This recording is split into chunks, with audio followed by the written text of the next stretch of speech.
All right, now we're good. Unsure about, a little confused, or anything along those lines. So it's a bit of a combination. So if you have not learned in detail the laws of Taharat and Hamishpacha before, I think this may be a little overwhelming for you. So those of you who I see on here who I don't know if you've learned this before, I just want to put that out there. Like, it's really meant to be a bit of a refresher, and also sort of just like interesting and pointing out things that I hope you'll know going forward to be helpful to you. So I just am letting you know, you're welcome to stay and listen. If you're feeling overwhelmed, it's because this is a pretty big body of halacha. And if you're interested in learning more and want to sort of spend more time like really getting into it, definitely be in touch with me, and either we can find time to learn together, or possibly sort of set you up with someone else who you could learn with. So definitely let me know. We're going to use the chat for questions. If you chat me personally, then I will not say your name. If you have a personal question and you don't want anyone else to know, so just make sure when you chat me that you change it to being just to myself and not to anybody else. I'm going to try my best to monitor the chat. If people see the chat's going crazy and I haven't noticed, feel free to unmute yourselves and be like, Sarah, check the chat.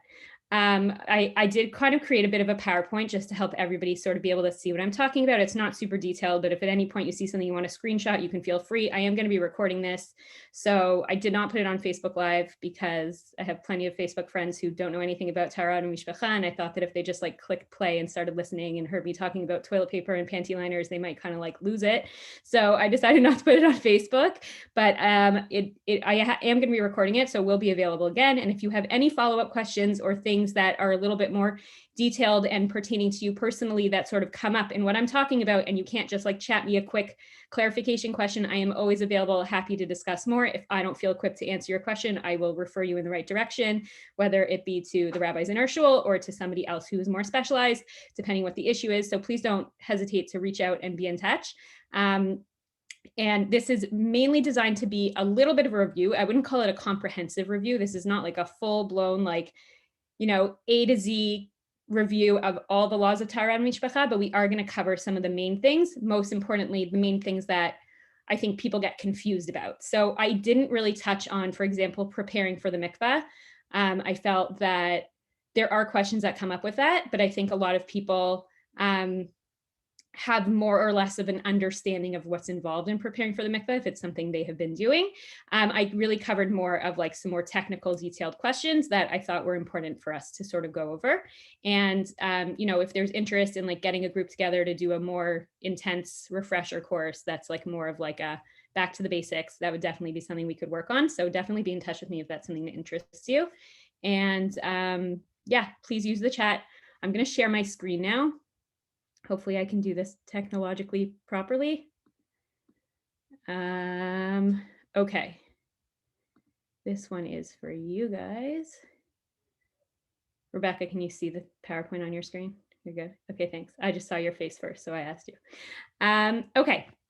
So, like I said, it's called The Biggest Taharat and Hamishpacha Questions You Never Knew to Ask. This title, actually, shout out to Debbie Aqua. I think she gave it to me, but then when I followed up with her and said, what was the title you told me I should speak about? She couldn't remember, and neither could I, but I'm pretty sure it was something along these lines. And I thought it was a really good idea, because a lot of the time people will make a judgment call for themselves, and they will often lean in the strict direction because they're uncomfortable asking, or they just assume that they know. And there are often times that we can actually, for the term I tend to use, is like keep you in the game, meaning like keep you away from being nida or get you to the mikvah faster, depending on which state you're in. I feel it's important for people to be aware and sort of know when it's worth asking a question, because when you don't ask and you assume, you often end up being stricter on yourself than necessary, and it's not really worthwhile. So just in terms of here, what I put for you, like why we ask questions. So often we're our own worst critics in life. And I think this happens also halachically, but especially in this area, we'll just assume like, oh, it must be bad. Oh, I'm nida. Okay, I'm nida. That's it. It's done. And if you would have called and asked, or you would have had a conversation, you might realize that maybe that's not so simple. And maybe we could have kept you sort of out of the issue in the first place, and you wouldn't have had an issue. That's the first thing. The second thing is that we often don't trust our own judgment. And so we'll sort of err on the side of caution and be strict on ourselves because we're too nervous, even though we're like, oh, this seems questionable, but like, I don't know, I guess I'll better just be strict. But halacha really does trust us to make decisions. It's not that we say that we need to ask questions because halacha doesn't trust our decision making. Halacha very much puts the women in control of their nida status, and we very much have the ability to be on top of this halacha. Nobody's asking us or checking, did you do all your badikas? Did you prepare properly for the mikveh? The mikveh attendant might remind you as a what's the word? Not advice, but like as a favor, like they're just making sure you didn't forget anything. Like I've gone into the mikveh with my watch on before, and if the mikveh attendant didn't say to me, hey, did you know your watch is still on your wrist? I wouldn't have realized because I wear my watch 24/7. I just wouldn't notice. So they're trying to help you out, but it's not their job, and you don't have to answer them. It's all on us. But even though halacha does trust us, sometimes we don't trust ourselves. And I find for me, this personal like mental load and anxiety that sort of comes off of me. I always say to my husband, he's like, you check your lettuce so carefully. There's no way that like, at the restaurants and stores, they're checking it as carefully as you are. It would take them like all day to check lettuce for one customer. Like it's just not possible. And I always say to him, I'm like, you know what? If it's a hashgacha organization that I trust, it's on them. It's not on me. If I eat a bug, it's on them. So it's fine. It's not me that's going to account for it when I get to Shemayim. So it's okay. And I think this is true as well. Sometimes we're too nervous to make the judgment call, but if we show it to a rabbi, or we show it to a rebbitzin who shows it to the rabbi, or to a yoetzet who's trained in this area, it becomes on them. If they give you a ruling that it's okay, then you're okay. And you don't need to shoulder that sense of guilt or discomfort. It becomes their issue that they gave you that ruling, and you can now move forward and feel comfortable and confident. And then the other thing I just wanted to point out is that halacha's goal here is very much to help us. Often I think people are nervous that, well, if I ask, then it might be a problem. Generally, I think that I see with a lot of women, it's the opposite. They're more nervous, not about halacha being strict. They're more just uncomfortable asking, and they're being stricter themselves than halacha is. But I think it's important for us to remember that as a halachic system, there's two sort of competing goals here. There's the goal of supporting the marriage and the physical elements of the marriage, and the actual mitzvah itself of ona, which literally means her time, which is the mitzvah of a husband and wife being physically intimate with each other. And that is a mitzvah that exists regardless of our ability to procreate, whether you are in a fertile stage of life or currently pregnant or nursing or on birth control or whatever it is. It doesn't matter. This is not about having children. The mitzvah of ona is about husband and wife being together and expressing their love for each other in a physical way. And Judaism very much values this mitzvah and puts it very much at the forefront in a lot of ways. On the other hand, we're trying to maintain, being careful around the laws of nida, because it is a very severe transgression in the Torah for a man to be intimate with a woman who is in her state of nida.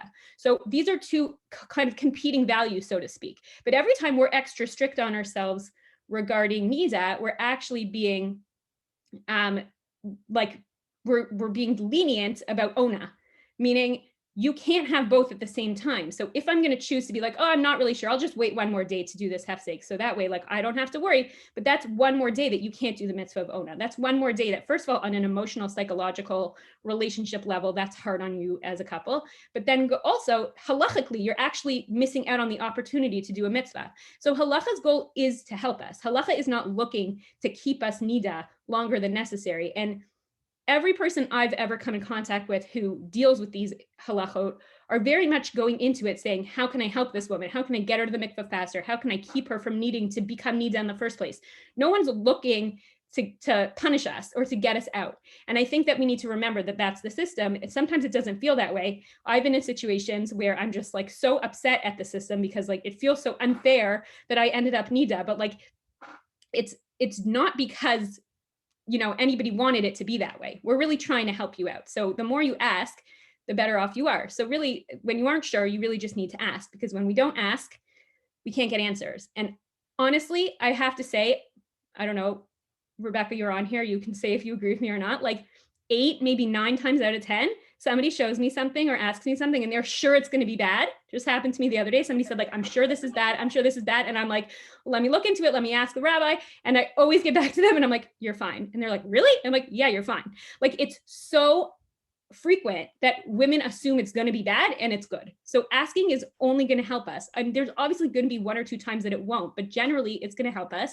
And when it doesn't, when we don't ask and we just assume that it's bad, we end up punishing ourselves and making things harder for our marriage and harder on ourselves, like emotionally. And we shouldn't be shouldering that kind of, mental load. So I just think that's really important to think about. I put this on here just for us to look at quickly. We're not going to go through all of these stages, but I just wanted everyone to sort of see. When I teach kalas, this is sort of the order in which I teach. I sort of go from like the beginning of your cycle, like day 1 of your period, and then like all the way through the cycle until you get to the mikvah. And then when I say days of Tahara, that's where I speak about specifically the value of physical intimacy in our lives. I give like general sex ed type stuff. And then we also speak about the vestot, which I know there are some women on here tonight who requested specifically we cover vestot. That is going to be the last topic we cover, even though it's not a question you didn't know you should ask. It's a question a lot of people did ask. So we're going to talk about it. And so that's sort of what I teach at the end. So that's my general curriculum, like as we go through the units, but I just wanted you to sort of just be able to look at that and kind of remind yourself of all the steps, because sometimes it's helpful to just see it in one place. So that's there. Anybody wants a screenshot, or if you want me to send you this PowerPoint later, I'm happy to. Also, if there are any typos, I apologize. I wrote it this afternoon. We're still in quarantine. Today's our last day, but I had kids home today and I was trying to type this up at the same time and I did it quickly. So please excuse the typos. Okay, so first question. This is a question I think I get a lot. And I'm so happy when I get this question, because sometimes I get this question when somebody will be like, I should have called you like 4 days ago. And my husband and I haven't been together since this happened. But like, finally, I just like couldn't live with myself anymore. And I never really said I was nida, but like I was in the shower and I saw blood and I wasn't sure and I don't know. And I saw it in the toilet, or I saw it on the toilet paper, or like I just went to the gynecologist and I got an exam and then I saw blood in my underwear. So I told my husband, like, I'm going to be nida now. So like, there's nothing we can do. And now like my husband keeps being like, are you sure you're right? And I keep being like, am I sure I'm right? And I really didn't want to call you, but now I called, and what do you think? And like very often I'm like, I don't see the problem here. And I very much try to explain why that is. If you've ever called me with a question, hopefully you felt that I've taught you the reason. I think some people find that annoying. I have a rabbi that I often call with questions who I adore because he's very lenient, but he never explains himself. And it literally drives me up the wall, because I always am looking to learn and understand and be able to apply in the future. And he doesn't operate that way. But I still call him because he's always lenient. But I think that these kinds of issues, right? I just wiped and I saw something on the toilet paper, really all come down to a lack of understanding of how spotting applies. I think I might have just put the same thing. Oh, here, the same question. I got this from someone recently. I'd like to get an IUD inserted, but I heard I'm going to spot a lot. Should I just assume I'm going to be nida like completely for the first few months? And they're like, based on that, but knowing that then I'll have the IUD in for the next 5 years. So like, maybe that would be okay. So the assumption there is like, thank God they called me and didn't just assume it. But if we don't have a good understanding of the rules of staining or spotting, then it becomes difficult for us to actually even know when to ask. So that's what I kind of want to go over now. I'm going to do this relatively quickly. Usually this takes me like an hour to teach when I teach kalas, and we're going to do it in like 6 minutes. So hopefully all of this is very familiar to you. If it isn't, please reach out so we can go over it in more detail. I also have review notes that I share with my kalas. I'm happy to share with any of you if you'd like to see them. But I think this is the most fundamental thing that we need to understand when it comes to nida, because when you have your period, you have your period. It's really not a question if you're nida or not. But when you're in this weird in-between phase, and if you're at a stage of your life where you don't really generally experience this, that doesn't mean it's not going to happen, because after each baby, our body behaves differently. And then as we age and we start to enter like premenopause and during menopause, we also will experience things like this. And so wherever you're at sort of in your like biological development, just because you currently don't really ever spot doesn't mean you will never spot. It could be because of antibiotics you're on, or because of a new form of birth control, or because you are postpartum and your body's just being strange, even though you've had 17 babies before and it never happened like that. Now, all of a sudden with baby number 18, Mazel Tov, you suddenly are spotting like crazy and can't figure out why. So it's important to know this. I find often when I teach young kalas, they're so inexperienced with having anything like this have happened to them. They kind of tune me out and I'm like, you need to know this because this is going to save you so many times. So it's really important that we go over it. Okay, so the first thing that's really important to understand is that not every color is what we would call a bad color. And in the Gemara, I think it's actually the Mishnah, it specifically says that black and red are the colors that make a woman nida. If you find some black or red blood, if it's truly black, and 100% black. Please also, in addition to telling your husband that you are Nida, you should call the doctor. But black and red are the problem. Then we have things that are like yellow, clear type discharges. Those are fine. And even light brown, that's like very clearly more of like a beigey light brown, is totally fine. The sketchy color, the color where we get into a lot of confusion, is a rusty color, a burgundy color, pinkish colors, anything that has some red. Like if you imagine if it was a paint color and you mixed it yourself, would you need to include red in the paint mixture in order to make it that color? I just thought of that analogy now, but like that was a good one. Would you need to include, I remember when I was in Stern College, I took a class with Nechama Price. I don't know if anybody on here has ever learned with her. She's like a Nida genius. She went around the class and pointed to everybody's shirt and was like, your color is a problem. Your color is fine. And everybody who was like a Nida color was like sitting there being like, oh my God, I can't believe I wore this today. Like people were so uncomfortable. But if it has a tinge of red to it, that's where you're going to get into your questioning. Okay. So don't just assume it's bad. Somebody recently called me and was like freaking out something had happened. And it turned out to be like a color that was like not even a color. Like it was a no concern at all. So before you jump into conclusions that things are bad, check what color it is. Okay. But assuming that it is a color that concerns you, and even if it is black or red, that's kind of where we now need to decide what's going on here. So if it is not your period, and when I say your period, I mean a true flow. If you are going to be getting your period soon, or think you're going to be getting your period soon, but are just experiencing some sort of like preliminary spotting that's going on, that's not considered a flow. Halachically, there's been different people who've given different sort of like measurements. I don't know if anybody's ever been given anything clear. A friend of mine who's a yoetz at halacha once told me, she's like, if you could like leave the house and run a bunch of errands and like wear a white skirt and just have a panty liner in and not be nervous at all, then like there's no way that's a flow. She's like, if you feel like you need to run to the bathroom every 40 minutes to make sure that it hasn't like gone overboard and you're like freaking out that like, oh my God, like I'm going to bleed all over my skirt, then you're probably in like a questionable zone. Not for sure a flow, but like that's where you want to sort of question what's going on here. But what we really need to understand is that staining in and of itself from the Torah level does not make us Nida, unless it is accompanied by something called a hargasha, which is some kind of physical sensation that a woman could experience at the onset of her period or at the onset of any bleeding. We're not going to go into details about that right now, but if you did not experience a hargasha, you didn't have any physical feeling, and I don't mean like, oh, something feels wet in my underwear. I mean, I feel a feeling inside your body that made you, that you know indicates it's your period, and you're only seeing staining, you would only become Nida on a rabbinic level, not on a Torah level.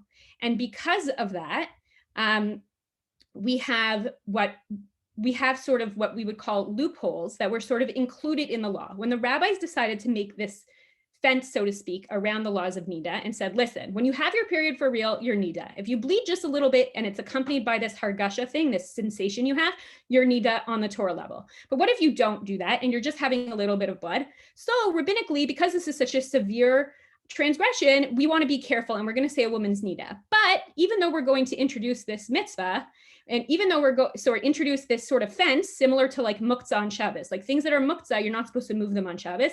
That's a rabbinic thing that they added to make sure we wouldn't accidentally then pick up the pen and write with it. So I'm not even allowed to move the pen or pick up the pen so that I don't accidentally write with the pen, right? So this is a similar idea. But they also were trying to deal with, well, we don't want women to end up Nida like every other day for no reason. Like that wouldn't be good. But we don't have that with Shabbos. We're not worried that like the pen's going to be offended or it's going to affect your relationship with the pen. But we're worried here about the marital relationship. So how are we going to juggle these two things? So they said, okay, staining can make you Nida, but only if it doesn't have one of these four things that can kind of get you out of trouble. Okay, so what are these four loopholes? The size of the stain. Generally, I would say most people commonly say the size would be around a penny or smaller is fine, and anything larger is a problem. There are some opinions out there that say a nickel, so it's worth asking in a situation of confusion or need about exactly what size you're talking about. And I've literally seen rabbis take a penny and like put it next to the stain to see the sizing, because often you have to kind of like figure it out, because if it's not a perfect circle, how do you judge exactly the size that it's going to be exactly the penny, right? And also to know about that, if you have multiple stains on your underwear that are separated from each other, we do not join them together. So if you have, for some reason, like a little bit here, a little bit here, a little bit here, and each of them is smaller than a penny, you're fine. You do not need to join them together. If it's one large stain with different colors in it, that becomes more of a question. But if they're entirely separated from each other, you can keep them separated. The second thing that we need to know is that it has to be on white fabric. Okay, so if you are wearing colored underwear, or you had colored bed sheets, or you had colored towels, then even if this stain is bigger than a penny, because you only need one of these 4 loopholes. I hate calling them loopholes because it sounds like we're cheating, but we're not cheating, because the people who made the law also included the loopholes. So this, if it's on colored fabric, you can ignore it. Okay, hopefully this sounds familiar to some of you. Colors who I teach know, if they call me with a question and it's on white bed sheets, I'm going to be mad. Not because I don't love them, but because I tell them 100 million, zillion, trillion times not to buy white bed sheets. And only once had a problem right after she got married. She had planned to buy new bed sheets, but she hadn't gotten them yet. And in the meantime, she was using her old sheets from her apartment and her husband's old sheets from his apartment. And she fell asleep on his side of the bed, and his side had white and blue striped sheets. And something happened, and she woke up in the morning and there was a stain on the white stripe of the sheet. And she called me to ask me what to do. And she was all upset because she's like, "You're going to hate me, but I already put the sheets down the garbage chute in the apartment building because I felt so guilty that we had sheets with white." And like, they know that I drill it into them, because if you have colored sheets and you find a stain on your sheets, you are good. You don't need to think about it. So why put yourself in a situation where you want to get into trouble? Now, I know some people really love white bed sheets, and I get that. They feel cleaner to a lot of people, but I don't think it's worth it. And even if at this stage of your life, it's not an issue, if you are going to enter into a stage of your life where you are going to see staining, you're going to wish very much that you did not have the white bed sheets. So it's something to consider, at least having them in the house for when you need to change the sheets because you're going through an episode of spotting, to keep yourself out of trouble. So that's just something to really consider. So if it's uncolored, you can ignore it. If the stain is smaller than the penny, you can ignore it. If it can be attributed to something else, like I have a scratch right on my inner thigh, and it keeps on kind of opening up, and I found blood on my underwear, I can assume the blood is from the scratch, not from inside me. Or I went to the gynecologist today and they did a pap smear. A pap smear does not enter your uterus. It only scrapes the cervix and goes a little bit inside the cervix. So blood from your cervix is not a problem in terms of NIDA. So if you just had the pap smear, you know that that spotting is coming from the pap smear, and you can therefore ignore it. There are different sort of opinions about how many days you can kind of go with that for before you get to a point where you have to be like, well, is this really from the pap smear anymore? I've heard 2 days, but like beyond that, you might want to start questioning what's going on. And this can go so far as sometimes we have, I should have actually put them on the slide, but if you ever need one, I have the numbers, you can call me to get them. There are women who are healthcare professionals, generally in the women's health field, who are trained specifically halachically to do an internal exam to find if you have any scratches inside. They're called bodkot Taharat. They're usually nurses, nurse practitioners, midwives, sometimes doctors, who will be able to see you and check you often faster than you can get an appointment at your gynecologist's office. And your gynecologist may not think that what they're seeing is significant from a medical perspective, but from a halachic perspective, it could be. So if you have a reason to believe you've been having some discomfort, maybe after sexual relations, you found some blood and you feel like maybe something was on a wrong angle and it hurt a little bit, and you found some blood afterwards, and you want someone to take a look at it, you can actually do that.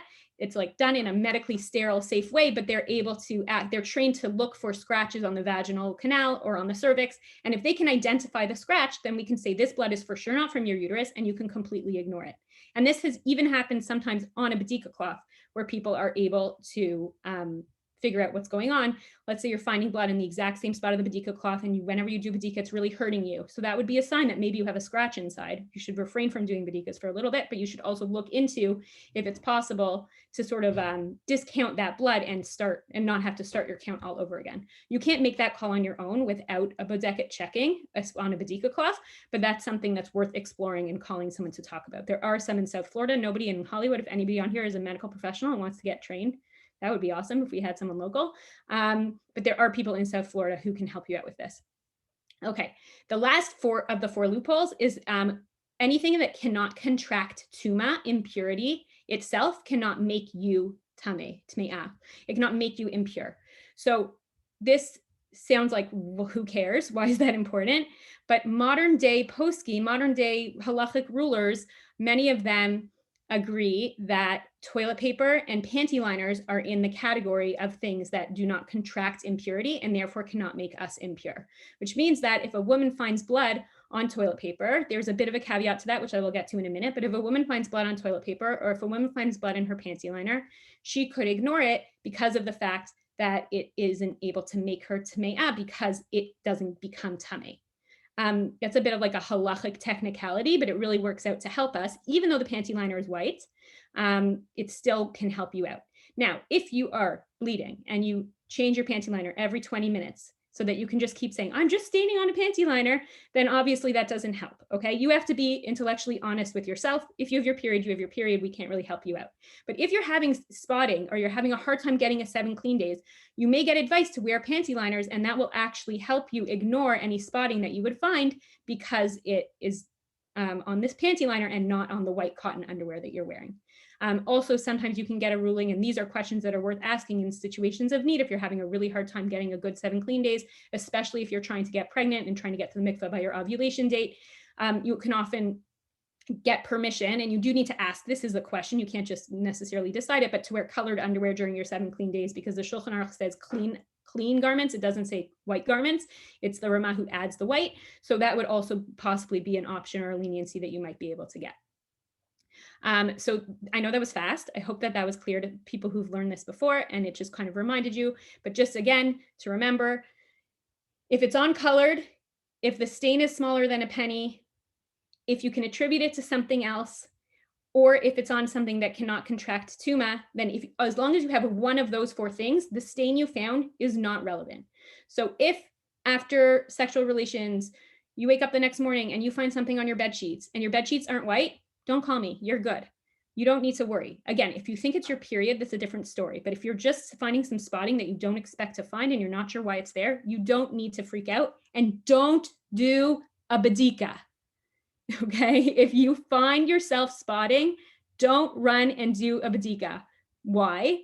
This is the most important thing to know about the leniencies of spotting. We have these 4 loopholes and they are our best friend. We love these loopholes. But if you find blood immediately after doing what we call a suffix hargasha activity, an activity that could possibly, sorry, my mom is texting me, an activity that could possibly cover up the sensation of a hargasha, which remember we said puts you in the category of being a nida on the Torah level, which is different, then you can't ignore the blood, even if the loopholes apply. What are these activities? Doing a badika, okay, because you have something inserted internally, and while you have that inside you and you're moving your finger around, you may not know what other sensations are happening in your reproductive area at the same time, so you could miss it. While you're having sexual intercourse or any other kind of like penetrative stimulation, whether it is actual intercourse or any other kind of anything else in there, which Jewishly we're totally cool with and fine with and you should enjoy. But if you find blood right after, that's a problem. And right after urinating, okay? Now, the badika thing, there's nothing you can do about that. If you find blood on a badika and you think it's really, really out of the ordinary and it's really, really not right that it's there, do call and have a conversation with someone. So that is something to sort of keep in mind. Somebody just sent me a question about the IUD. I see it's there. I'm going to read it in a second. I'm about to say something about IUDs.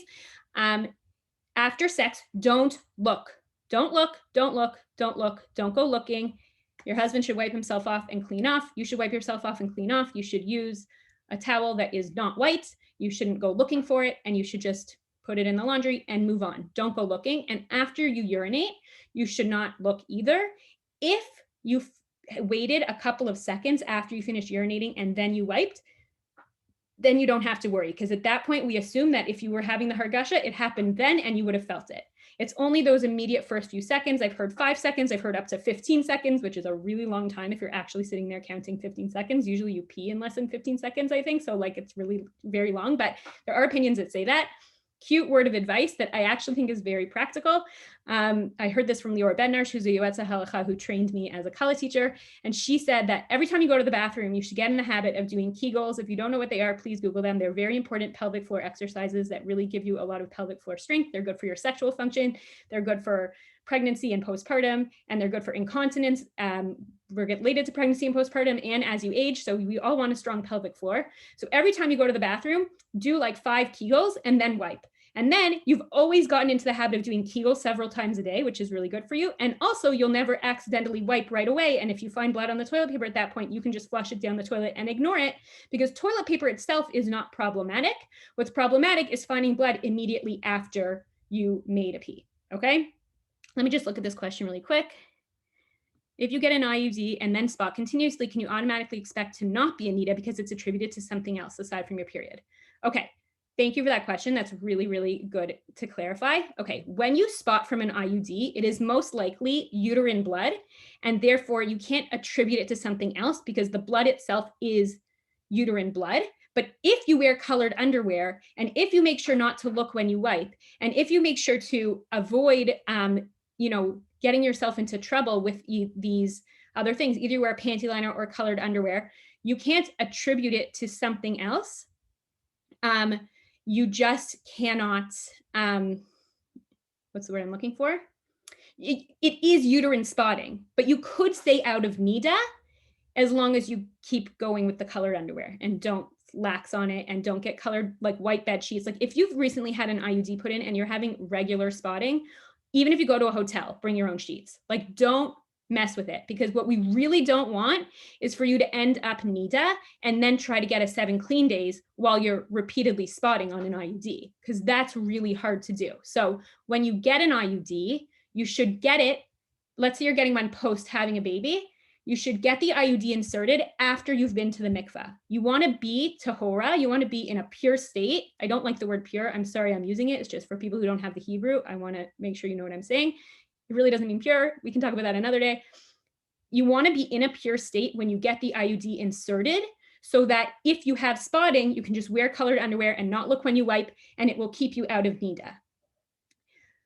Generally, the halachic advice that we give is that while you are spotting, you should not have sex for 24 hours until the spotting clears up. If you are in a situation of regular spotting from an IUD, that advice, sometimes I've heard different things about that, about whether you have to wait the full 24 hours or not, depending on your frequency of spotting. I'm not going to say here, don't worry about it, because it's not so simple, but it is worth a conversation with not even me. I'm not even skilled enough to answer this question, but I'm happy to ask for you to the wonderful rabbi who never explains himself, but is often very helpful, or a yoetzet, or send you to a yoetzet who I know has a lot of experience specifically with talking to people about IUDs. I am careful to ask certain people certain questions when I feel that it's more specialized, and that somebody who isn't necessarily super knowledgeable and experienced and answered a lot of people's questions about that area might be too quick to answer, and maybe there's more room for leniency in that situation. But the blood from the IUD is uterine blood. It's not like immediately after, maybe not, because as they were inserting the IUD, perhaps your cervix got scratched or whatever, but the ongoing spotting that happens for a couple of months after the insertion of the IUD is uterine blood. But if you're in a tahor place, then you can stay tahora, and that is what we want to do for you. So definitely tell your friends. If you have a friend who just had a baby and she mentions, I'm going to go get an IUD, tell her, go to the mikveh first. Don't get it put in before you go to the mikveh. Oftentimes people do it without asking, and they only find out later that they should have gone to the mikveh first, and it causes a lot of anguish because it's really hard to get their 7 clean days and get to the mikveh when the IUD has already been inserted and they're experiencing this spotting. For people who don't know, not everybody, but many people when they first get an IUD for the first couple of months experience a lot of spotting. For many people, it eventually does clear up, and then often those people don't bleed at all on the IUD, not necessarily, but for many women that is true. So some people really like that about the IUD. If you're trying to figure out your birth control options, I'm happy to chat about them with you. Honestly, I think there's some new ones I don't even know about because I haven't been trained on them in a while, but I'm happy to chat with you or send you to someone who knows a little more than me if you need like some help figuring out what you want to talk about with your doctor from like a halachic perspective. Okay, somebody asked me, can I repeat the 4 loopholes? Yes, the loopholes are the size of the sting, as long as it's smaller than a penny or maybe a nickel, depending who you ask. That it's, if it's on colored fabric, then you can ignore it. If it can be attributed to something else, then you can ignore it. And if you find it on something that is not makabel tuma, which is panty liners, toilet paper, the toilet bowl, because the toilet is connected to the ground, and anything that is in Hebrew called mechubar lakarka, connected to the ground, can't be makabel tuma, cannot contract impurity, and therefore cannot make us impure.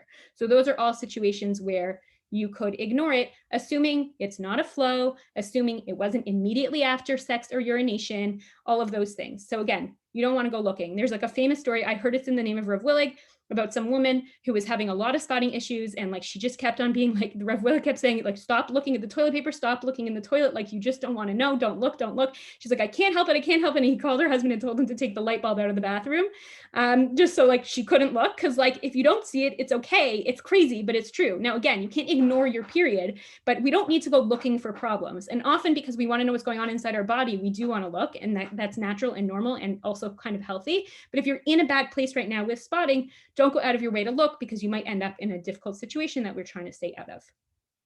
Okay. If anybody has more follow-up questions about spotting specifically, please do let me know, but I'm going to move on to the next thing. Okay. I forgot to do a badika and the sun just set. What should I do now? Am I out of luck? Okay. First of all, don't call me. This happened to me once from Makala. She called me and she said, it's Shkia right now. What should I do? I was like, well, you could have been doing the badika instead of being on the phone with me. Don't call, just go do it and then call later, or go do it, check your watch or your phone, which is very accurate in terms of what time it is. So that's very helpful. And then you can look up what time sunset is afterwards. You don't need to worry, just do it. And then you can find out later. Different rabbis have different opinions, how many minutes beyond sunset they'll still give some leniency to. Don't forget, back in the day, nobody had their iPhone that told them exactly what time it is right now. So there was a little bit more kind of like gray area around the time of sunset. It wasn't like, 5:55 and 42 seconds. They didn't function like that. So there is some gray and some leniency, but in terms of how many minutes extra we're willing to go, depends on who you ask. So do the badika, check what time it was when you did the badika, and then ask your question afterwards.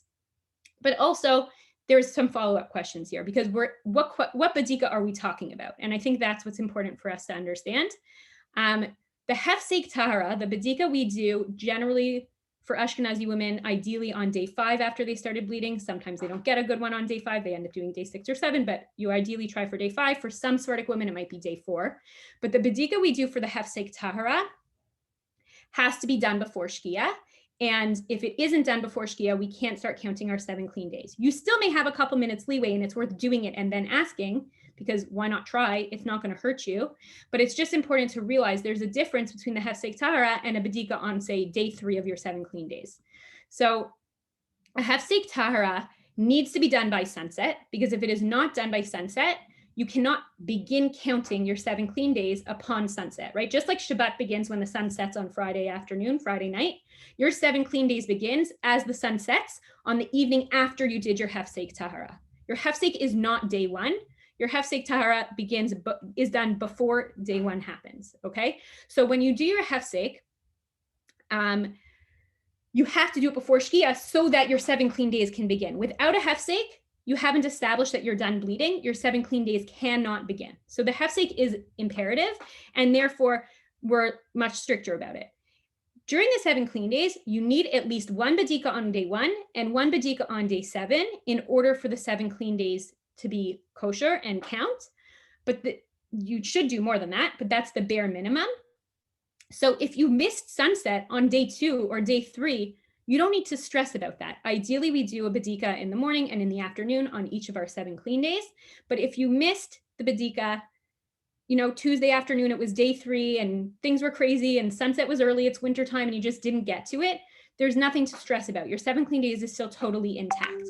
However, day 1 and day 7 are extremely important that they be remembered. I always advise people, when we talk about Vestot, about mikvahcalendar.com and how it's like my favorite thing ever. I don't think Rivka Bloom is on this call, but she's the best.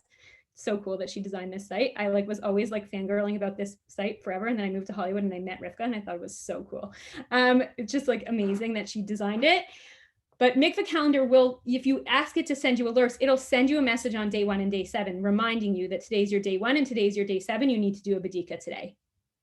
So those are sort of things that when you call me and say, I'm Mishkia, what should I do? It's important for you to realize like it's not always as big of a deal as you know, whatever, as you might think. Just a word of advice. If for some reason you have reduced the number of badikot that you do, maybe because you've been having a lot of spotting issues, maybe you're very sensitive in your vaginal canal and doing badikas irritates you, and so you've been told you should do fewer. If you do one on day 1 and one on day 7, and you forget day 7, that's like really bad news because you need 1 and 7 to bookend your 7 clean days. So I very strongly recommend that if you do day 1 and 7, you also do day 2 or maybe day 3, but really day 2, so that if you forgot day 7, then you could do day 8, and now day 2 becomes your new day 1, and day 8 becomes your new day 7, and you still have your 7 days bookending. If any time something like this happens to you and you really do have a problem, please do ask a question. In very extenuating circumstances, there is an opinion in the Gemara that only day 1 or only day 7 is okay. We generally do not rule like that. It is not the normative psak, but I have heard of times where in very extenuating circumstances, women have been able to go to the mikveh with having only done 1 badika. So it is worth asking if it comes up. But generally, you really, really, really want to try to get your day 1 badika and your day 7 badika, and therefore also do day 2 just in case you miss day 7, you'll only lose 1 day. You won't lose 7 days and have to start all over again. Okay, if there are any follow-up questions on that, chat them to me now. I'm going to move forward, but I can always like jump back if we want to talk about that again. Okay, other questions that sometimes come up. I'm trying to get pregnant and I keep ovulating before going to the mikveh. What should I do? I'm not going to go into details about what you should do from a medical perspective because sometimes there are ways that you can be helped out. Yoetzot Halacha and Machon Pua are both great organizations that can kind of advise you when this gets like a little bit more complicated. But what this is essentially called is halachic infertility. It's a term we use in the Jewish world. It's not a medical condition. You might have a medical condition. Hopefully you don't. But halachic infertility is that halacha is preventing you from getting pregnant because you ovulate early. You probably have a short cycle and you keep ovulating before mikveh night and therefore can't get pregnant, even though if there was no mikveh night, if you weren't keeping Taharat Hamishpacha, you would have no problem. You would be able to have sex when you're ovulating and get pregnant with no issues. But because of the fact that you can't have sex until you've gone to the mikveh and your mikveh night falls after ovulation, you continually end up in this situation where you can't get pregnant even though you'd like to. So in this situation, it is really worthwhile to call and have a conversation with your halachic authority and to explain the situation. If you bleed for a long time, there's less that we can do to help you out from a halachic perspective. But if you have a shorter period, you can likely count only 4 days from the beginning of bleeding before you do your hefsek tahara instead of 5 days, which can really help out a lot of women because sometimes it's just a question of like a 24-hour difference between their ovulation and their mikveh night. And this is a huge, huge deal breaker for them. Just recently, I had a situation with someone who's going through this. And I spoke to a rabbi for her, and he said until she has a baby, she should only count 4 days. She should never count 5. When she has a baby, then if she's not trying to get pregnant, she should go back to counting 5. But if she's trying to get pregnant and she's having this issue, she's tracking her ovulation, it's regularly been an issue for her, she should just always count 4. He didn't say call me every month, nothing like that. He was like count 4 days, and that's it. We're talking about the 4 days before you begin your hefsek. I'm not talking about the 7 clean days. The 7 clean days cannot be shortened. That's from the Torah. It's 7 days. There's nothing we can do about it. It's the 4 and 5 days that we have a little bit more room to sort of play around with. Similar question. My husband's going away on business. The night I think will be my mikveh night next month. Can I do anything? This is very situational. This is where having a relationship with a rebbetzin, with a rabbi, with a yoetzet is very, very important. I love that there are these anonymous ways to ask questions. The Yoetzet Halacha hotline is a great option for people who are super uncomfortable and don't want to talk to someone they know, because then at least you can have a phone conversation and give the person the background details. But if somebody asks me that question, well, I want to know, like, how often is your husband away? How hard is it for you guys to be together? I'm not going to give a ruling myself, but at least then I can go to a rabbi and ask the right questions. Are you trying to get pregnant? Have you been trying to get pregnant for a long time? These are things that are going to help somebody give you a more lenient psak that maybe they'll say you could count 4 days instead of 5 days. Oh, I forgot to go to this next slide. To give you 4 days instead of 5 days because of what's going on. If you say like, listen, he's going away on business, he goes away like twice a year for 3 days each time, like it'll be annoying that he's not here for my mikveh night. Probably they're going to say you really should keep the 5-day wait. Like that's not really a reason not to. But if it's an ongoing issue, he travels frequently, it's very hard for you to get time together, and it's causing a stress on your marriage and it's really become an issue, or it's causing an issue with your fertility, these are things that are worth asking about. And if you don't ask, you won't get the answer. So that's why it's really important to advocate for yourself and to know what you're asking. Because if you didn't even know that's a thing, then you wouldn't think to ask it. But if you call someone up and say, I'm wondering if I can wait 4 days, and this is why, you might be more likely to engage that conversation with them because you're sort of like laying out the idea in their head, you're planting the seed. Not that they wouldn't think of it themselves necessarily, but it can be helpful. So it's really important, I think, to have a relationship with the person you ask, because if they know that your marriage has been struggling or they know how long you've been trying to get pregnant, that's really going to impact the decision. Whereas if you just call some halachic hotline and say like, hi, my husband's going on business and I just wanted to know if I could count 4 days instead of 5 this month, they're probably going to be like, hopefully they'll be good about asking follow-up questions, but the more that you share, the better off you're going to be. Always give as much detail as possible. Okay. I'm so excited that it's not super late. Okay, what we're going to do now, if anybody has follow-up questions, feel free to chat them to me. I did talk about the IUD. Before I get into Vesto, which I'm going to do in a second, I really just want to discuss birth control a little bit more and just reference the fact that it creates, often for many women, all kinds of issues related to spotting, whether they're on a pill, whether they just changed the pill, whether they're like got an IUD or got the IUD taken out or switched from this IUD to that IUD.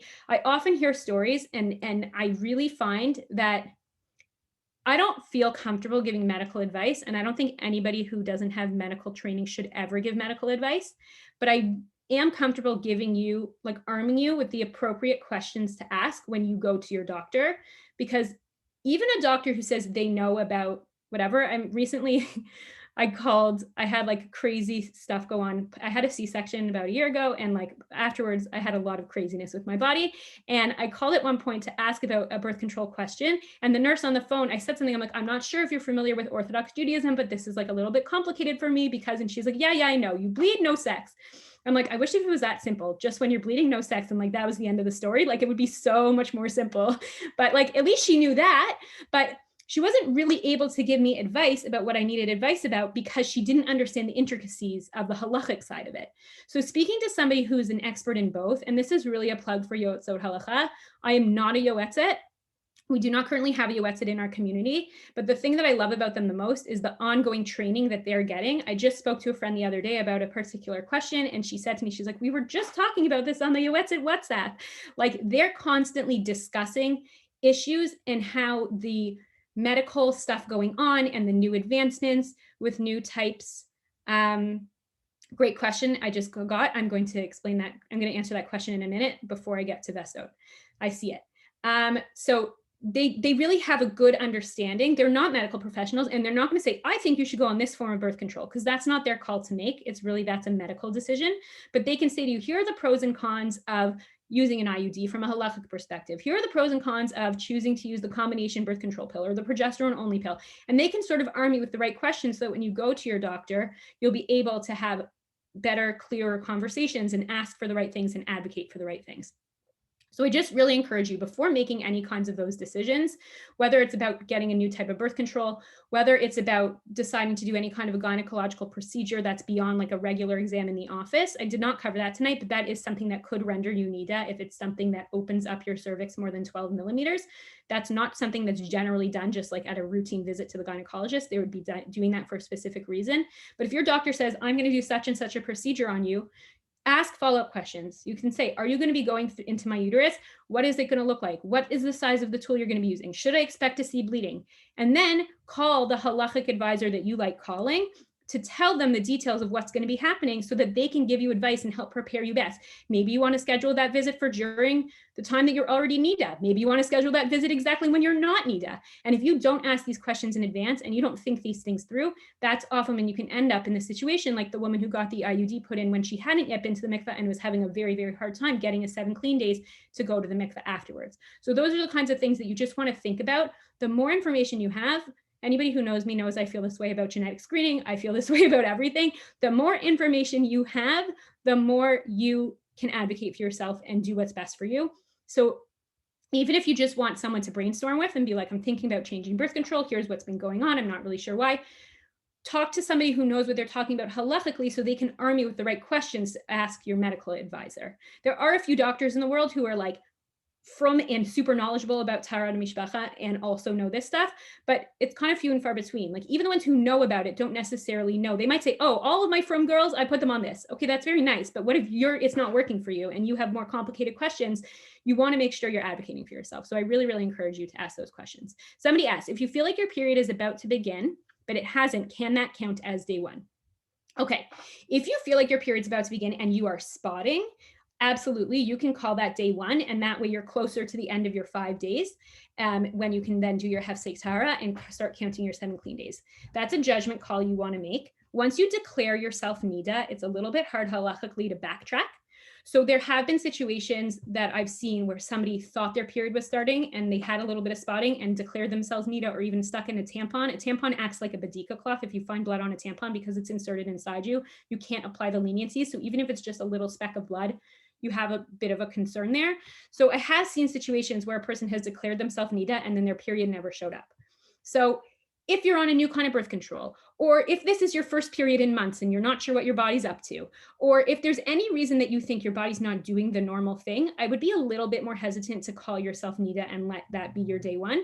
But if it's like exactly your time of the month, exactly what you're expecting to happen, you have no reason to, and this is how your period always starts. It always starts with a spotting for a day or two. You absolutely can do that. You can say, I'm Nida now. You need to keep all of your harchako, like all of the laws of distancing, which we did not talk about tonight, but whatever you usually do once you get your period, you need to do that now.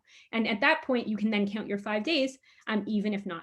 If you haven't bled at all and you want to declare yourself Nida, that's a very good question. Okay, I got to follow up. Not spotting, just cramps. Okay, that's a great question. I don't know offhand, but I have a feeling that maybe would be okay. But again, let's talk about Vestot and then maybe come back to it, because there is something about the symptoms you feel and exactly how long they indicate your period is coming in that can also kind of be helpful in this regard. Definitely in that scenario, if you wanted to risk it and do a badika, you could, because if you find something on the badika, you're Nida and now your 5 days starts. This is the question. All afternoon, I could not figure out what was the thing I was thinking of last night in the shower that I could not remember what it was to put on this slideshow. The 5-day wait is 5 days from when you were last permitted to your husband. If something happens and you have a rough spot during your 7 clean days and you end up having to start counting again, you only have to count 7 clean days. No 5-day wait again. Once you've fulfilled the 5 days once in this Nida cycle, you don't go back to it. You never need to repeat the 5 days again. So let's say you did a badika, you were having some cramps, you did a badika, you found a little bit of blood on the badika, and you only started bleeding 2 days later, but you generally only bleed for like 2-3 days. So like, great, because now your 5 days ends right when your period ends and you're able to do your Hefsek Sara and start counting your 7 clean days. That would be totally fine. If you don't find anything on the badika cloth and there still is no blood, that's a great question. I feel like maybe it would be okay, but I also wonder, like, can you just call yourself Nida like anytime? Like, I don't mean this right now, Hashem, if you're listening, but let's say I just say right now, I'm Nida. Like, can I just do that? I'm not really sure that halachically we're allowed to do that. So it's a great question. I'm going to look into it and get back to you. The person who messaged me, I can see who it is. If anybody else is interested, send me a message and I'll fill you in on the answer. But it is important to pay attention to the cramps, which we're going to talk about now. Okay. Oh, no, I didn't mean to do that. Okay. Understanding Vesto. Okay. Veset, which is also called the Ona, refers to the 12-hour time periods when we halachically anticipate our period and therefore have to refrain from relations. Okay. This, when I say 12-hour time period, it's not just a random 12 hours. I did not define this on the slide, but the 12 hours is from sunrise until sunset, or like stars out, or sunset until sunrise. It's either like daylight hours or nighttime hours. It's one of the two time frames. Okay. If I got my period on January 1st during the day, okay, I'm going to look at a calendar and figure out how many days has it been since my last period, how many days, and then count that many days until the next period. I'm going to look at I'm going to show you this more in detail in a second, so don't freak out if you're confused. I'm going to look at the Hebrew calendar date and figure out when does that exact date of the next Hebrew month fall out. And I'm going to try to figure out whether it was daytime that I got my period or nighttime that I got my period. And all of that is going to be marked on my calendar. Now, this is all theoretical because after we finish this call, anybody here who doesn't already have an account on mikvahcalendar.com is going to get one, because Rivka Bloom is great and we should support her. And it's only like $18 a year. And it's an amazing, amazing, amazing app. And it's so cool because she designed the whole thing herself. She's so smart. But then it's going to tell you for you. You're just going to say, I bled today, and it's going to take care of it for you. But what you want to know is how long it has been since you last bled and what the calendar date is. And also when's 30 days from today if I got my period today. Whenever you are thinking about Vestote, the day you started bleeding is day 1 of your cycle, okay? So when you're counting, always think about it that way. Just like medically, when you go to the doctor, they'll say, when was the first day of your period? We don't care about the last day of your period.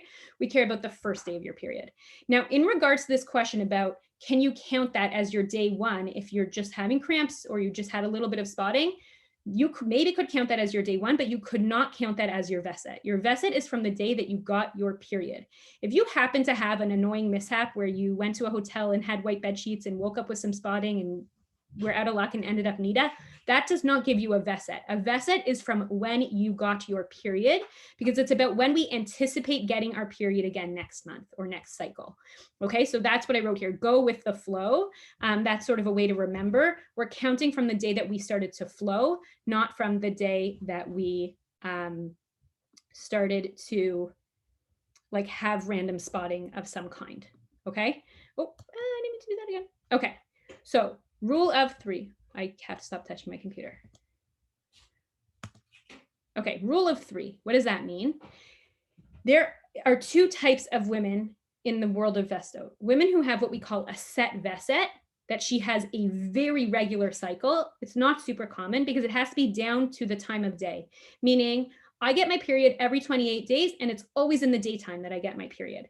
That is a woman who has what we call a VESET kavua, or a set VESET. She always follows the same pattern, and it took her, she has to have gone through 3 months or 3 cycles in order to set that as her set VESET. And then she, in order to cancel that as being her set VESET, she has to have 3 cycles in a row where it's no longer her VESET. Okay, so that's what the rule of 3 means. If you have a VESET kavua, and we're going to talk about the different types of VESET in a minute on the next slide, but if you have a VESET kavua, you only need to worry about that one. So let's say you're really fluky and you always get your period on, I don't know, Yud of the month, okay? The 10th day of the Hebrew calendar month. Every month you get your period on the 10th day. Why is that so fluky? Because the Hebrew calendar months are not all the same length. So it means that your cycle is going like this, but somehow you always get your period on the 10th of the Hebrew calendar month, and you always get it in the daytime. Okay, so you've seen 3 months in a row. You got it on Yud of Tishrei, Yud of Cheshvan, Tishrei, Cheshvan. Oh my God, I'm losing it. Kislev. Yud again, and then you've gone 3 in a row, and now you have this VESET kavua. Next month, you only need to keep a VESET on Yud of the month during the daytime, and you don't need to worry about any of the other Vestote. So that's a pro. The con is that we take your VESET way more seriously, because you've basically proven to us, this is what my body does. So on that day, when you need to do that badika, which we're going to talk about in a second, what you need to do, you need to do a badika. If you miss that badika, you're out of luck. You have to make up that badika before you can resume relations with your husband. So if for some reason your period doesn't come the next month on Yud of the month, and you forgot to do that badika, you must do that badika. Okay, for a woman who does not have a set VESET, which is, I think, most women, meaning you might have a really regular period according to your doctor, but halachically, because it has to go down to the very time of day, whether it's daylight hours or nighttime hours, it's less frequent that women do have this, but it does come up. But let's say I get my period every 27 to 29 days. That's not going to give me a VESET kavua. I might be very regular, thank God, but that doesn't mean I have a VESET kavua.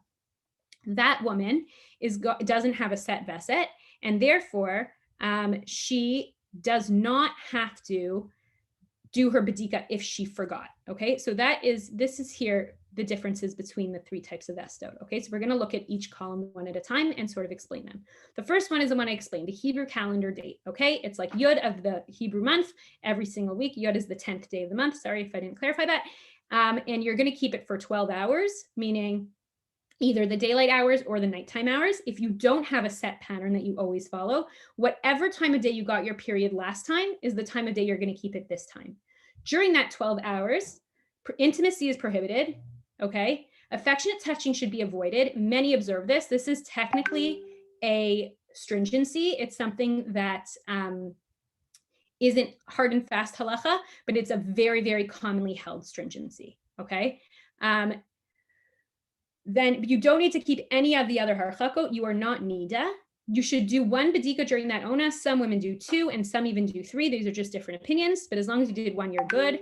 But obviously if they're giving you a problem, then you just doing 1 would be fine. But if for some reason, you should do it and you should put it in your calendar, and if a calendar will send you a text message to remind you, but you should do it. But if you forgot, that's okay. And you're allowed to let it go, because this isn't something that we totally expect your body to have gotten the period on this day, because it's not your set pattern. We're willing to sort of be more lenient about like really double checking that you're really not bleeding. That is the Veset HaChodesh, the monthly Veset. The interval Veset is the number of days between your 2 periods, including the day you got it and finished it. So I should have given you guys a calendar on here to just show you, but like, let's say February is a great month to practice with because it's got 4 equal weeks and it's 28 days long. Sorry, just a second. I hope this is not. It's 28 days long. So let's just say you got your period on February 1st, and then you got your period again on February 28th.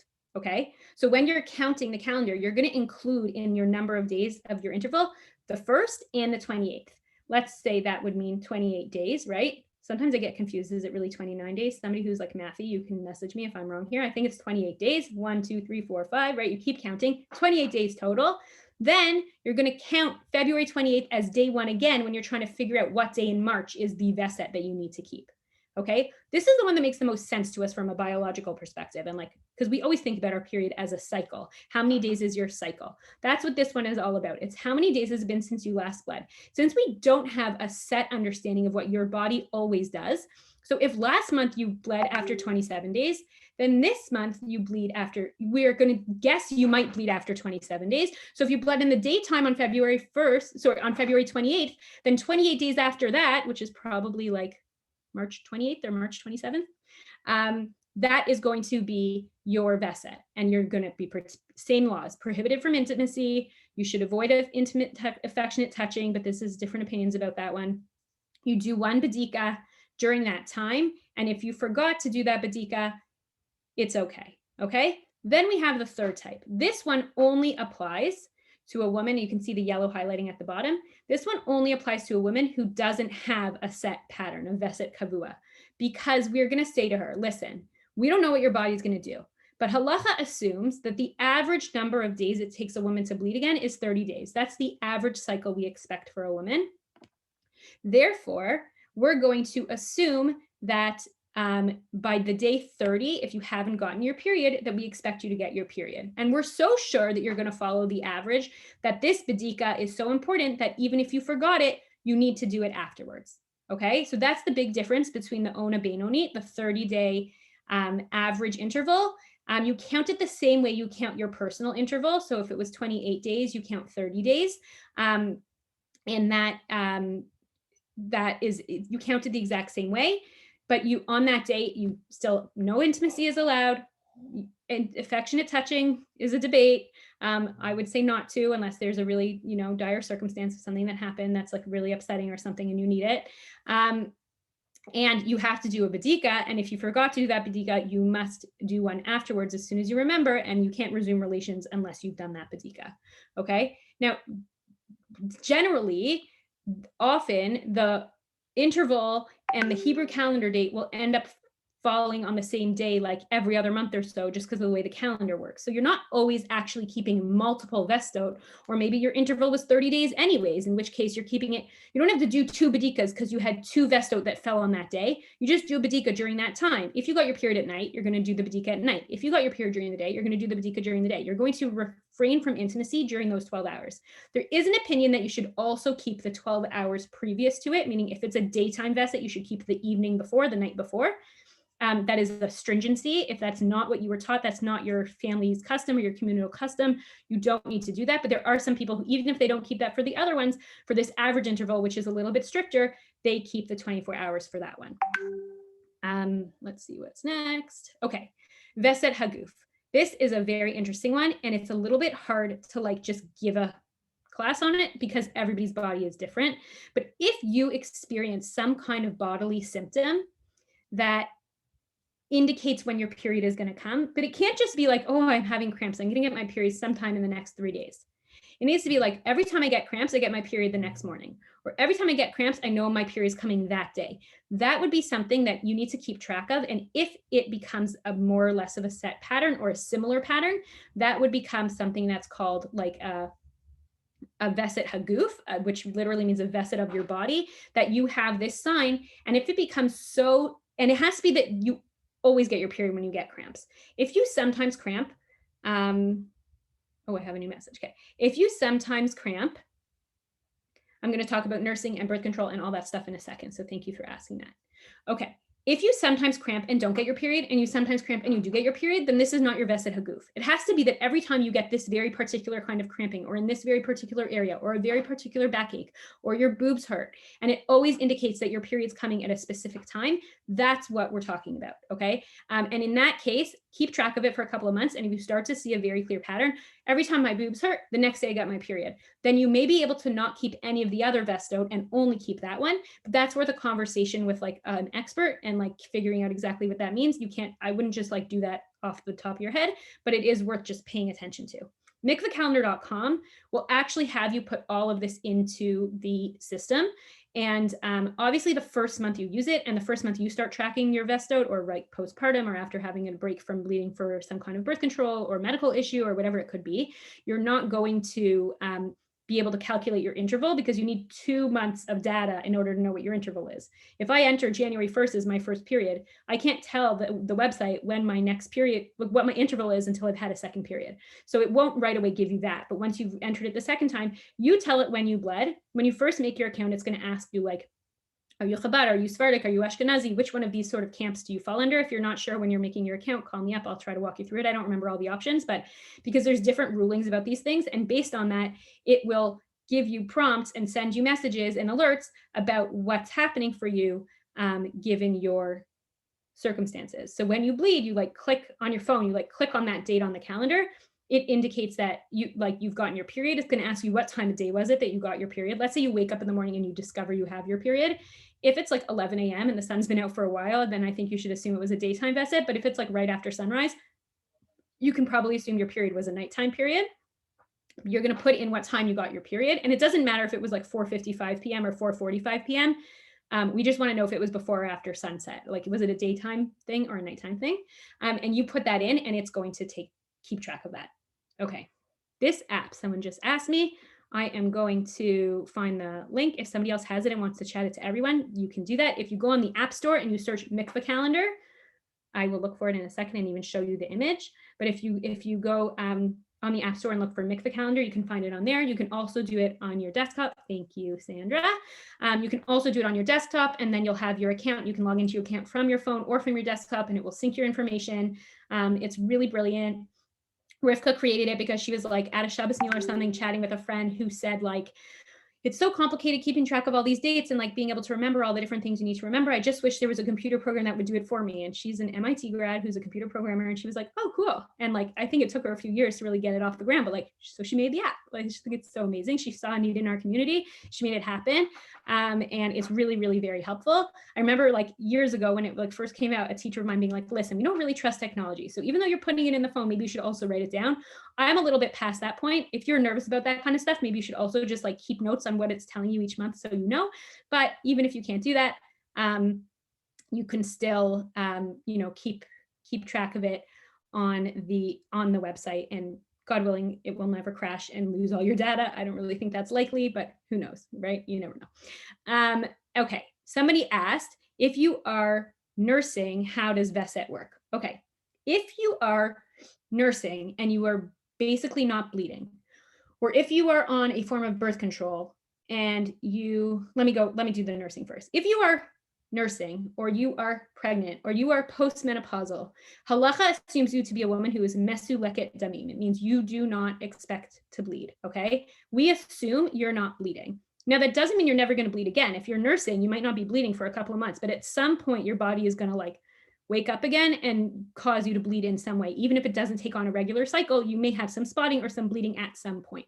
But generally, we assume that you are mesuleket damim. It literally means blood has been removed from her.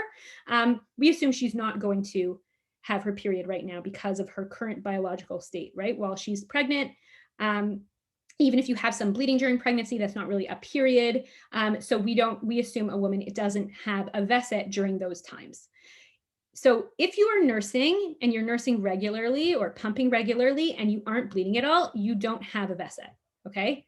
If you start having all kinds of weird stuff go on, like your first period comes back, so you don't have an interval that first month. So let's say you're 3 months postpartum and suddenly you wake up one day and boom, you have a period. You had no idea when it was going to come. It just showed up. You're going to track that and you're going to look at what is the Hebrew calendar date today. And that date next month, you're going to keep as a VESET, but you can't track an interval because there is no interval. Now, let's say you don't bleed again for another 2.5 months. When you bleed 2.5 months later, let's call it, I can't do math. You guys all know this about me. It's my big secret. It's been let out. Is that like 75 days? Does that mean 2.5 months? 75 days later, okay, that's your interval. Now, it's pretty outlandish to assume that in exactly 75 days, you're going to bleed again. But from a halachic perspective, 75 days later, you should keep a VESET, meaning you bled during your 3rd month. 75 days later, you bled again. Now, 75 days after that, you're going to keep a VESET. Now, if in the meantime you get a period again, that cancels that 75th day. You don't need to keep it anymore. Once you get a new period, any like future interval stuff, you can just ignore. But until your body sort of regulates itself and gets onto some kind of cycle, and listen, lots of people never get a fully normal cycle, but some semblance of being able to keep track of it, you're going to just keep on keeping track of it, even if it seems a little bit outlandish. And if you bled 3 months postpartum and then you didn't, so the next month you keep that Hebrew calendar date, but the following month you don't have a Hebrew calendar date to keep because you didn't get your period that month. So you just don't keep it. I hope that makes sense. The person who chatted me her VESET question, you're welcome to ask a follow-up question. Let's talk about birth control. Let's say you are on the combination birth control pill, which is the one that generally has 3 weeks of active pills and then a week of placebo. Some people skip the placebo week and try to take 2 packs in a row before they get their period. Halachically, there's nothing wrong with doing that. Obviously, you should check with your doctor, but every doctor I know seems to think it's generally okay as long as you feel okay doing it. Maybe not to do it for a year straight, but most bodies won't allow you to do that. You'll have breakthrough bleeding at some point. But you don't, while you're on the active birth control pill, which like everybody always calls me, I'm on the green pills. Like every brand, just so you know, when you call somebody and ask this question, whether it's your doctor or somebody's just sent me a message. She wants you all to know you can get pregnant while on the pill. News flash, happened to her. Okay. If you are on the pill and you're on the active pill, meaning the pill that has medicine in it, when you call someone for advice, please say, I am on the active pill. Don't say I'm taking my green pills, because I don't know what brand of birth control you're on, and I don't know if the green pills are the active pill or the placebo pill. I wish they were all the same, but they're not.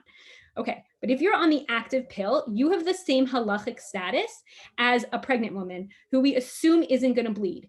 As long as you keep taking those active pills, we assume you're not going to bleed. So if you get to the end of week 3 and you decide not to take your placebo week and to jump to your next pack and keep taking those active pills, then you're going to remain a woman who doesn't bleed. The day you go off the active pill is what we would call a VESET ma'aseh, an action that you can do that can cause your period to come. And we are going to count the number of days from when you went off the active pill until your period arrives. Okay. For some women, that's 2 days. For some women, that's 3 days. For some women, that's 3 days for a million years. And then they have a baby and they go back on that same pill and it's 3 days again. And then after the next baby, suddenly it takes them 5 days for their period to arrive, or it takes less than 1 day for their period to arrive. The thing about hormones in our bodies is that nobody can really tell you how your body's going to react and why our bodies do what they do. So it's very frustrating. My sister's an endocrinologist who is not from, and we always joke that we have a team practice. I call her with all my medical questions. She has a lot of from patients. She calls me with all their halachic questions. But I always call her so frustrated with either my own situations or other people's situations. And she always says to me, she's like, we don't really know how your body's going to react to hormones and why our body reacts the way it does. So even if your body's always done the same thing on the pill, it might shock you one day and it's unbelievably frustrating. I'm validating the frustration, but it does exist. Okay. You go off the pill, takes you 3 days to get your period, okay? Next time you go off the pill, it might be a month later, it might be 5 weeks later, it might be 6 weeks later, depending how many pills you take. From the day you go off the active birth control pill, on the 3rd day, you're going to have a VESET, because last time, 3 days later, you got your period. So next time, 3 days later is a Veset. We assume you're going to get your period that day. If every month for 3 months, or every time you go off the active pill for 3 times in a row, you get your period on the 3rd day, then you have a Veset Kavua, a set Veset for the 3rd day, which means you have to do that Badika and you can't miss it. And if for some crazy reason, maybe like this person who texted me just now that she got pregnant on the pill, if for some crazy reason your period doesn't show up that day, you cannot resume regular relations with your husband until you do that Badika, because you have a set Veset, a Veset Kavua. If your body sometimes gets it 72 hours later, sometimes it's like already into the next day, so it was daytime and then it was nighttime and then it was daytime and then it was nighttime, that's not a Veset Kavua. But if your body is, the most common example I see of people with a Veset Kavua are people who are on the pill and it's a Veset Kavua of 3 days from their last active pill until the day they got their period. If you don't really get a period on the pill, then you don't have to keep a Veset, okay? Even if you go onto your placebos and no blood comes, if something weird happens and 1 month you go onto your placebos and you suddenly do bleed, then the next month you should keep that Veset, and hopefully it doesn't happen again. And when it doesn't happen again, then the following month you don't need to keep it anymore, because you don't have a pattern to follow. But whatever happened to you last time is what you're going to keep next time, unless you have a set Veset. If you have a set Veset and your body starts to deviate from that pattern, it's very annoying, because until you've uprooted that set Veset, you have to continue to keep that set Veset and also try to anticipate for the other possibilities of the weird deviations your body had last time. If that was confusing, I'm happy to explain in more detail if you think that might be you. Does anybody have any further follow-up questions? Feel free to unmute yourselves if you want. Chat me. If not, that's really all I had to share. Obviously, there's a zillion more things I could say. Again, this was not an exhaustive refresher class. It definitely could have had way more detail. And I skipped a bunch of things. There are obviously also lots of personal examples and situations that come up, but I hope that this was helpful. And for the 2 people who texted me more than once asking about Vestote, I really hope this was helpful to you. And if it still wasn't clear, please call me. I am happy to sit down with you on the phone and go over it and get yours figured out. The really great thing about Mikvah Calendar is I really think it's important to understand the theory, but once you tell them what your practices are, they'll send you a message saying today is your Veset, you should do a Badika. And they'll even tell you based on where you are in the world, what time sunrise and sunset is. So they'll say, do a Badika before this time. It's really amazing. So I encourage you. One other pro tip that I recently discovered, I used to always run to the, what's the word I'm looking for? To myzamanim.com, which is great to figure out what time sunset was to make sure I was on time. And I just figured out the other day, because my daughter we've been in quarantine for a while. She's become best friends with Siri. She actually said to me tonight, I don't want to go to bed. I'm having a really fun time with Siri. If you go to Siri, or I assume there's the same version of this on an Android phone, and you say hey Siri, she's going to think I'm talking to her now. And you say, what time is sunset tonight? Or what time is sunset today? Based on your geographic location, it will just tell you what time sunset is today. So if you're running to the bathroom, think it might be around sunset, need to do that Badika, and you have your phone on you, just be like, hey, I don't want to say it now because she's going to talk to me, but right, Siri, what time is sunset? And she'll answer you while you're on your way to the bathroom to do the Badika. So it's just super convenient. Just a thought. Any other questions? I'm happy to answer. For those of you who don't have my contact information, I will put it here now. Where's everyone? This is my work email. You are welcome to reach out with any questions or concerns or things I said that weren't clear. I hope I was clear. I know I tried to pack a lot in. And thank you all for being here. It was really, really wonderful to learn with all of you. Even though nobody turns on their cameras these days, it's still really nice. And I hope you all have a good night.